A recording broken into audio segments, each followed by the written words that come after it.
Hello, and welcome to episode 59 of the Pos-cast with Rabbi Shmuel Posner and myself, Seth Hellman. Rabbi, how are we doing today?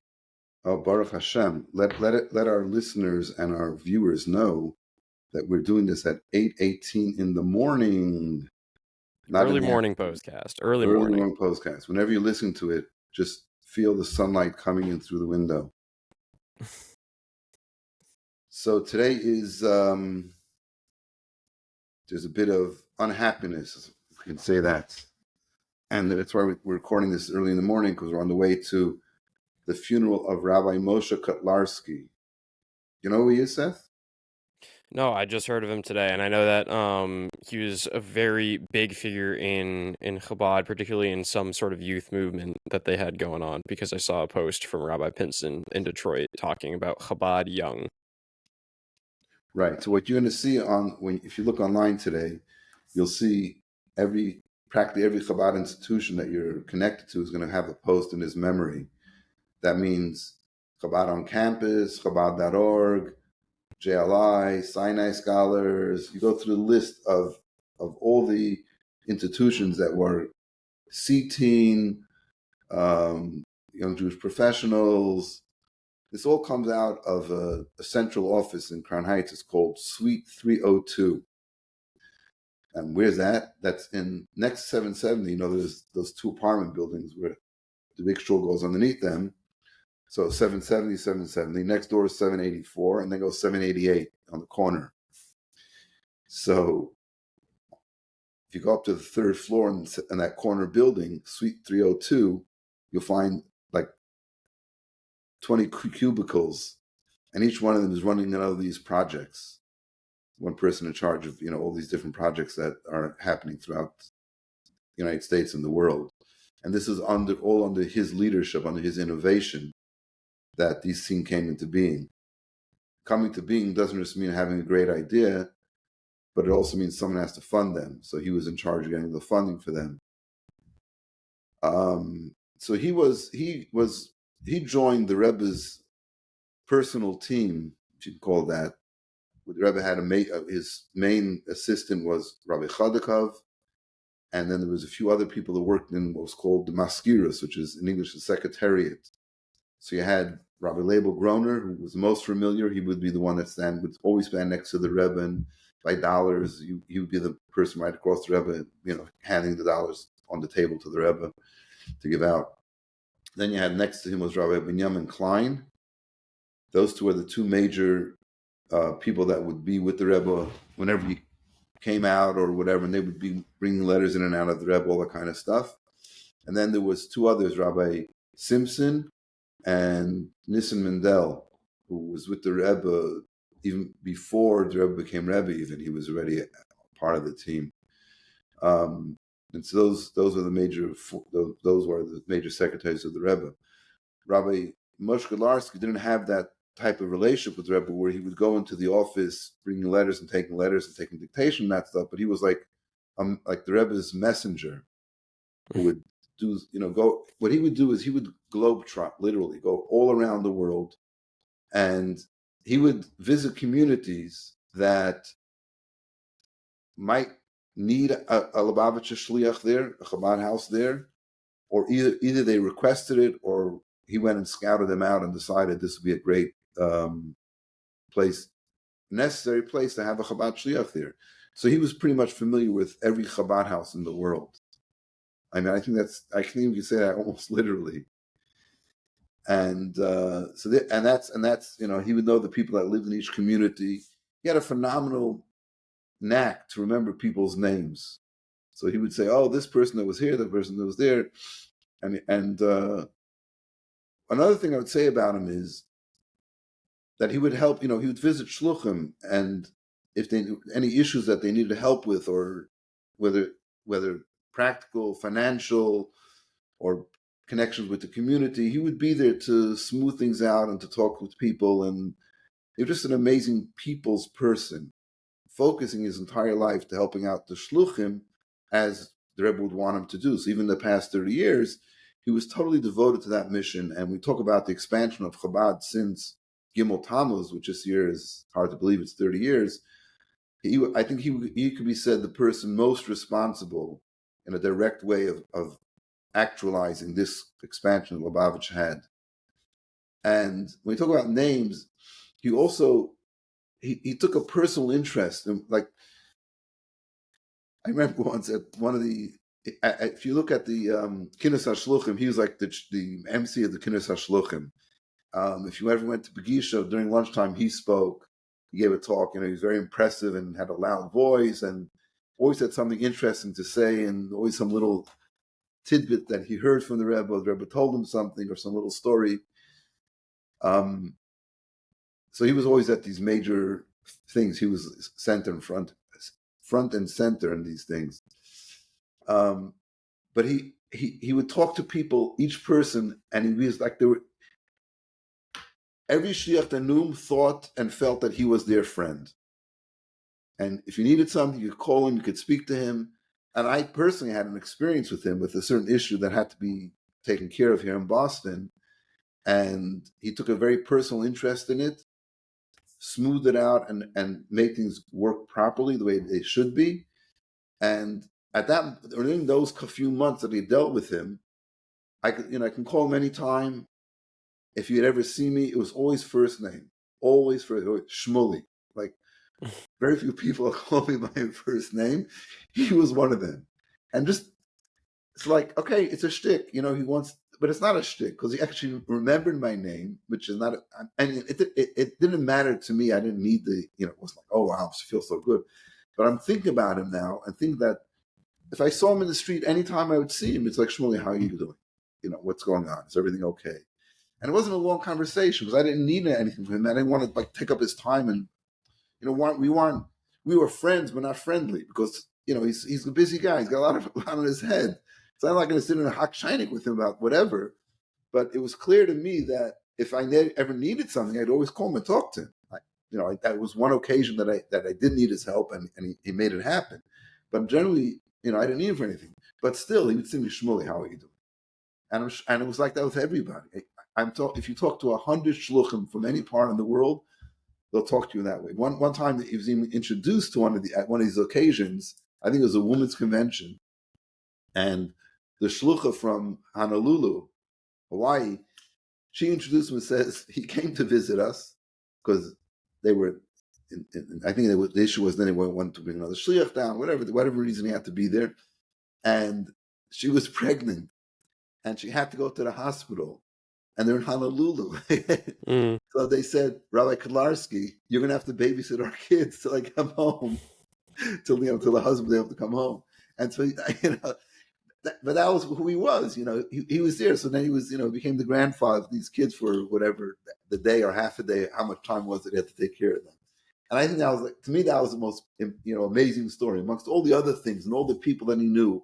All these major mega donors. I'm talking about huge, talking the billionaire types that he had a connection to, and the same thing, a personal connection. Like, they knew him and he knew them, and he was devoted to the Rebbe. He was like, that his life was shluchim and shlichus. In fact, the Shkinas HaShluchim, the big, which was something that started almost generically amongst the shluchim. It started very slowly, became a bigger thing, and the Rebbe endorsed it, and became, it took on a whole status of its own.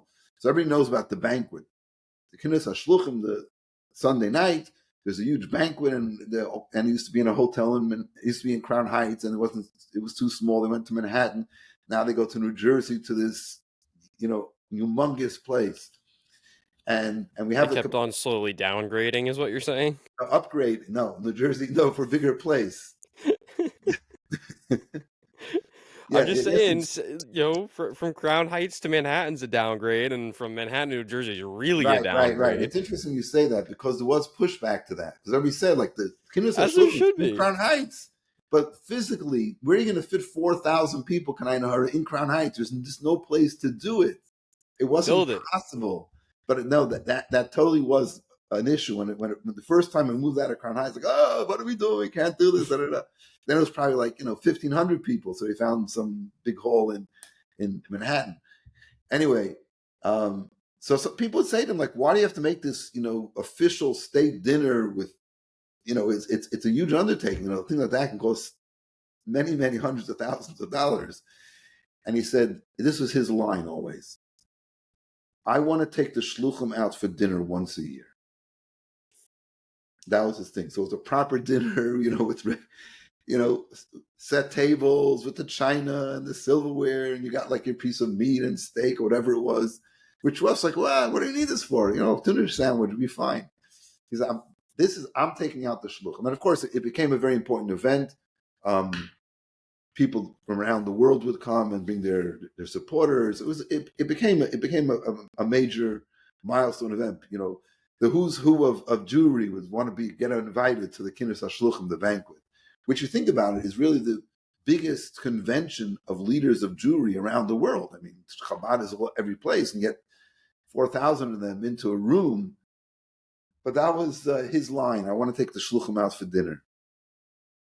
So I think much can be said about him, much will be written about him, but the lesson is, even though his hand was involved in issues around the globe in Chabad, he still had that personal connection to individual people. And that's really what touches me most.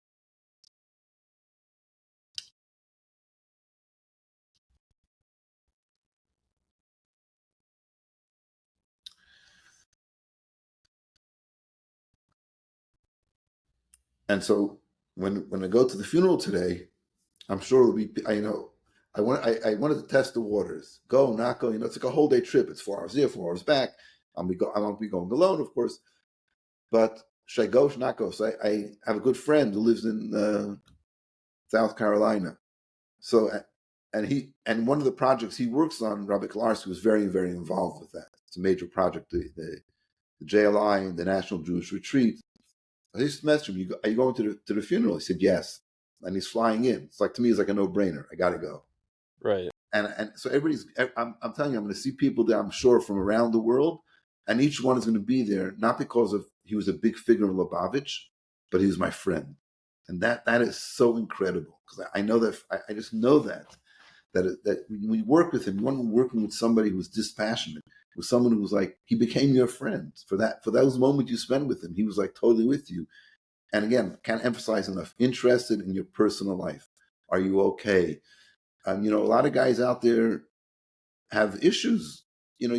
Everything's Chabad is amazing. And just this week, 2 guys from Brooklyn dropped in. They were on the way back from the jewelry convention in Las Vegas. They landed in Boston. They had an appointment with somebody, and they just can't show up at the Chabad house. Chassidish guy. Like, what are you guys doing? Yeah, we go wherever we go around the world. We go to Chabad. But if you around the world, that's very nice for you to say. But around the world, people that are living in these far-flung places in Honolulu, where we say, "Oh wow, he's so lucky, got that shlichus." It's not lucky. He's doing his mission in life and doing it. He's been there as long as I've been in Boston. As long as I've been in Boston. But you know what it means to raise a family there? The challenges of kosher food, even a mikveh was like a whole big deal. There are places people go on shlichus. The wife has to go to the mikveh. She has to fly somewhere for a few hours. Like, this is not like, it's being exotic physically is not what you're looking for when you're going on shlichus. You were looking for a place that you can raise your, I always tell people, when Chani and I came to Boston, what were we looking for? And we're saying, we're looking for a place to go. What were we looking for? One of the things we're looking for is where there'd be a Jewish community, where the kids would have Jewish schools. Now, nowadays, they have the online school. A lot of kids sit in front of a computer, and it's great. They're learning, and they're doing fantastic. And when we came here, I don't think there were any computers even, but there surely wasn't an online school for shluchim kids. So there was telephone. So, so we wanted to have a school. Like, Connie and I both grew up in Brooklyn. We went to Lubavitch yeshivas and all that. I couldn't imagine my kids having to be like, not have that opportunity. If it was possible. If it wasn't possible, we would, we were going to go on shlichus regardless. But we wanted to give them that opportunity. And so a lot of shluchim don't have that opportunity, and they're really living out. And sometimes financially, it's very, very trying also. It's challenging. And to have someone who would step in and that you can rely on to help you out with that. But sometimes you go to communities, the community doesn't want you there, and there's going to be some kind of friction and stuff. And that's the last thing in the world you want. You're going to on this positive mission between Yiddishkeit. He would show up, he would negotiate with, and I'm sure the amount, if they're going to write a book about him, it's going to be hundreds and hundreds, maybe thousands of pages long, because every shliach that had a connection to him has some little story, some little tidbit that they can say, this is how he helped me, this is how he stepped in and cared and saw it from beginning to end, and was available to me whenever I needed him. And he didn't take any credit. This wasn't like, he didn't live a rich life and have exotic, he didn't own what he got or anything like that. He lived on Crown Street in Crown Heights. He would come to daven in 770. He was like, this is a regular guy. But what made him unique was that his mission in life was to be this unique shliach of the Rebbe. Had numerous missions from the Rebbe. The Rebbe told him, do this, go here, go there. Some I know about, some nobody knows about it. And I'll tell you something. At the campus kinnis, which we have every summer, so it must have been at least 10 years ago, I don't know, maybe more. So they asked me to speak at like the general session. Then it was like, there were sessions for the men separate, the women separately. And then the meal time would be together to speak at the thing. I said they should speak about, since you weren't shlichus before Gimel Tammuz, talk about bringing students to the Rebbe. How was that before Gimel Tammuz and after Gimel Tammuz? So I gave, it was about a half an hour talk, very powerful talk, very personal, and about the Rebbe. That's what the whole talk was about, bringing students to the Rebbe. So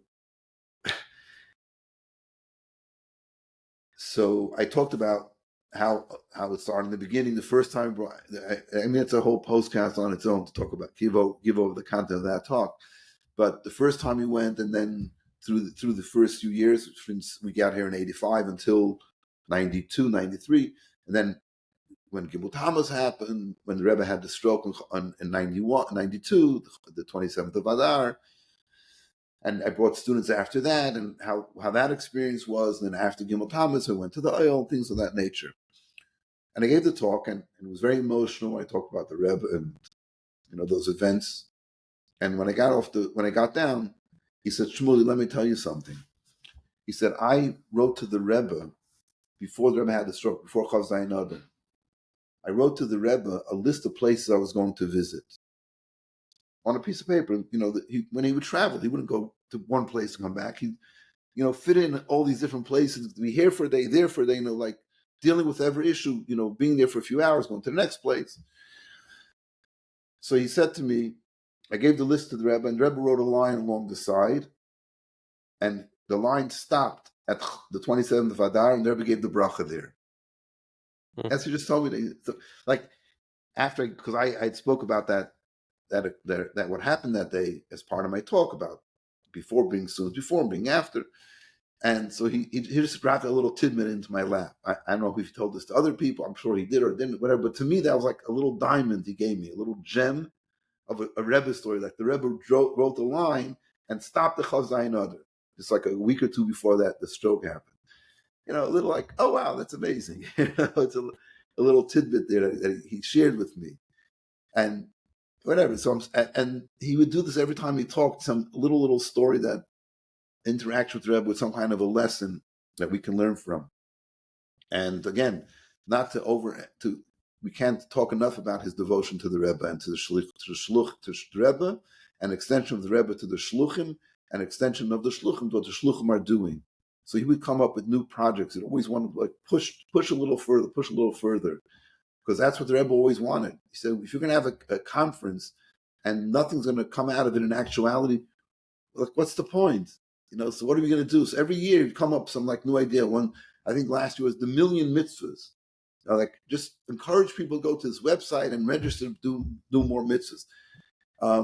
Or when it was 70 years to have more institutions, and just encouraging and funding them. He didn't say like, it was 2 years ago, we're going to have 35 new mikvahs in the world.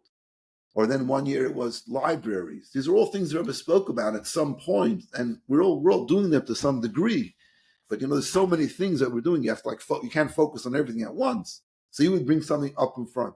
The Rebbe spoke about building mikvahs for having every 35 new mikvahs, and then he would follow up with getting people to provide the funding and actually make it happen. So it wasn't just like a talk. And you think, oh yeah, we would think like, hey, a new resolution. What's going to come of it? And then like a week later, to be an email. If you want to register for this, or sending out new shluchim. One year was like, we're going to send out 100 new shluchim, and there'll be X amount of funding to help them go out. So it was a lot of innovation, but also the backup afterwards to actually actualize it and make it happen. And so when you see on the news, if you go to the Jewish news websites, or definitely on Chabad, people talking about the greatest loss. I saw one thing and it hit me. He said the greatest loss to Chabad since Gimel Tammuz. And I sat like, wow, that's a huge thing to say about somebody. The Rebbe is the Rebbe. And it wasn't comparing one to the other, but talking about the greatest loss. Again, you can't compare anybody to the Rebbe. But in actuality, I'm thinking about an actuality. And of course, thank God he has a son that's very capable. He should live long and be well. He's been assisting his father for the past number of years, and the past year since Rabbi Kotlarsky he's been ill for a couple of years now. So he's sort of slowly taking over his father's place. I assume that he'll move in fully into doing his thing, and the world will go on. Hashem provides, and Chabad Lubavitch is alive, and it's going to keep on going. But today we don't talk about. Today we talk about who he was and the void that he's left, and that I think that is legitimate to say that it's the greatest loss in a sense of actually pushing Lubavitch forward and getting things done. And I go to the Kiddush HaShulchan, so how many people went on Shichus before Gimel Tammuz, and X amount of people stand up. Then how many, or it goes the other way around, how many people went on Shichus after Gimel Tammuz, and like 3/4 of the room stands up, and you say.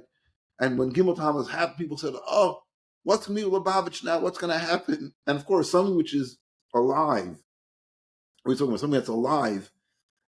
If it's only alive for a certain amount of time, it's not truly living. That's what we talk about. That we talk about, do Jews believe in life after death, or death? It's like, death is only...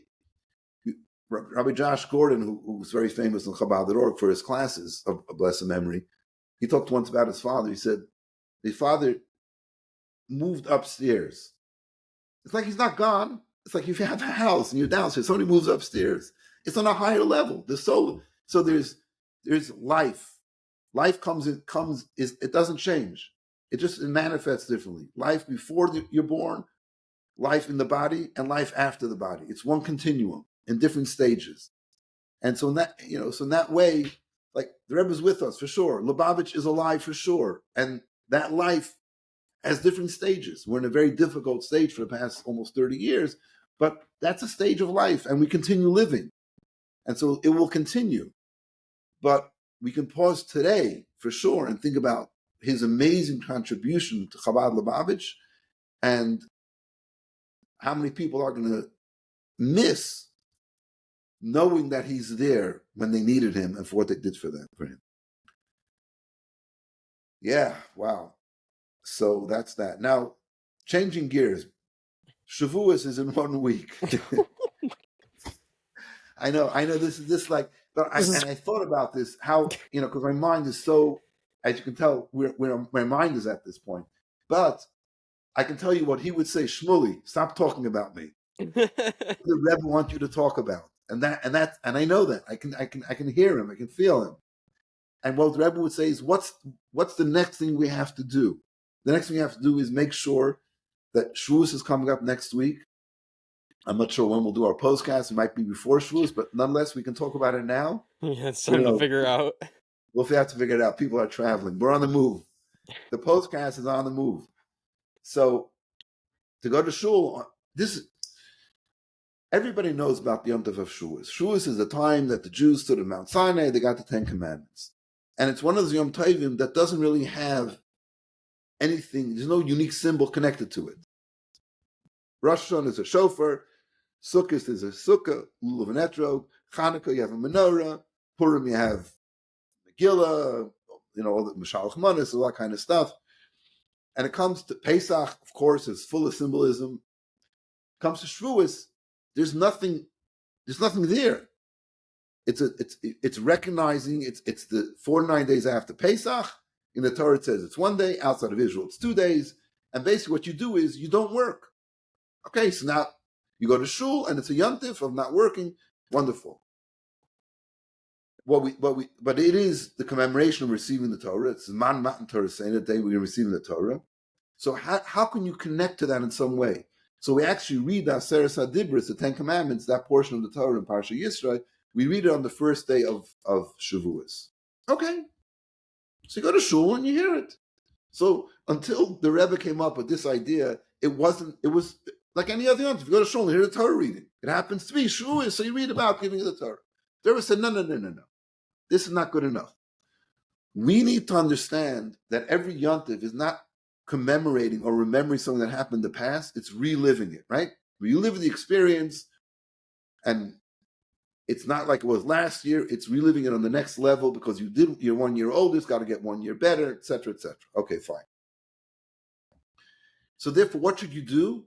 Reenact it, relive it. How do you relive it? Go to shul, hear the Ten Commandments. No, that's not enough. Every single soul that was in the bodies of the Jews at that time, the 600,000 men between 20 and 60, plus the women, plus every single Jew was standing at Har Sinai. Every Jew was standing at Mount Sinai. So now, to relive it, what does that mean? Every Jew's got to go to shul and hear the Ten Commandments. Men, women, and children. So Chabad now started a new project that no one ever heard of before. Come to shul to hear the Ten Commandments. And it became such a popular thing that people think that shul is connected to ice cream parties. Why ice cream parties? Because you want men, women, and children to come to shul. How are you going to come to shul? How are you going to come people to come? So what do you do for children? It's warm. And you're supposed, the custom is to have dairy on Shavuos. Boom! Ice cream parties. So now you invite all the people to come to shul. But then the question is, some people that are observing the yontif, okay, what's about people who are not yet fully observing yontif, who may not become, may be busy during the day? No problem. Because yontif, on Shavuos, the sun sets like 8 o'clock. So, and the Torah reading comes down all day. Oh, perfect. Minyan for Torah reading at 6 o'clock in the evening, in the afternoon, or 2 o'clock in the afternoon. And what are you going to serve? Ice cream. So it's a family affair, and there'll be ice cream for the kids. And so this so Lubavitch identifies Shavuos with ice cream parties, and that's the whole point. And this is the beauty of the Rebbe comes up with this idea. The Rebbe didn't say to make ice cream parties. The Rebbe said men, women, and children should be to shul to hear us. That was his thing. Men, everybody's got to be there. And the point was that that's the proper way of celebrating Shavuos, hearing the Ten Commandments, reliving it, recommitting to it, etc. But then the shluchim with their innovation came up like, ice cream parties. So if you look at anybody who's listening, look at the advertisement, you'll see all the ice cream parties, you understand what it's all about. And so we're talking about it today because if you have to make arrangements or figure things out, we're talking about people that are listening or your friends, get them, find a place near you. If you can go to shul in the morning, the proper davening time, absolutely that's the best thing and the proper thing. And if it means not going to work or not going to school, whatever you have to do what you got to do to be there. But definitely it would be like not eating matzah on Pesach. This is the way that you would have to commemorate Shavuos, is to be in shul and to hear the commandments.